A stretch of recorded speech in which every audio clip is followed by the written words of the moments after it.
This is the exact simple 3-step method I use to ace every single reading comp passage on the LSAT and score a perfect 180 score. Feel free to copy it exactly and ace the LSAT. So the first step is active reading. And active reading is something that sounds obvious, but so many people forget it. Basically, you don't move on to the next sentence until you've completely understood and had some sort of reaction to the sentence you've just read. They read a sentence, they read another, and then they think, oh, I didn't even understand what I just read. When you do active reading, you don't move on to the next sentence until you've completely understood what you've just read and you have some sort of reaction. You agree with the sentence, you disagree, you connect it to your life, you connect it to your knowledge, react to the sentence. I know you might think that you don't have enough time to do this, but in actuality, you don't have enough time not to do this. If you don't actively read, you're gonna have to go back and read the sentence again because you won't have fully understood it. When you go to the questions, you're gonna have to go back to the passage. But if you actively read and understand what you're reading and really digest it and react to it, it gets ingrained in your brain.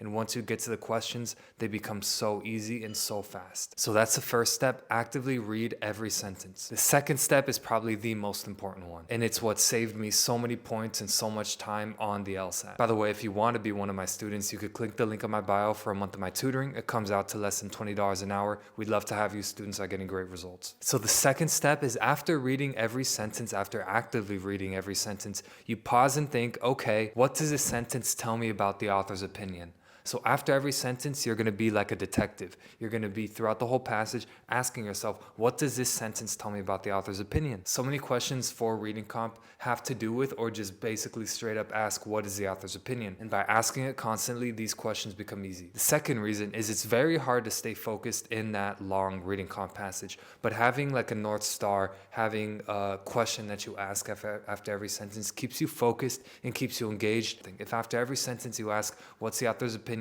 It keeps you more focused on a long passage. Finally, the last reason we ask what the author's opinion is because in some passages, the author's opinion is only given away in like one word in one sentence. And if you're not constantly asking, then you're going to miss it. And then once you get to the questions and they ask you what the author's opinion is or a related question, then it'll be so much harder to figure out that answer. The third step, before you look at question number one, you pause and you summarize the main point of the passage you just read in 2 to 3 sentences. So that's the simple 3-step method I use to score a 180 score on the LSAT. I hope you use it. I hope this helps. All right, see ya. Bye.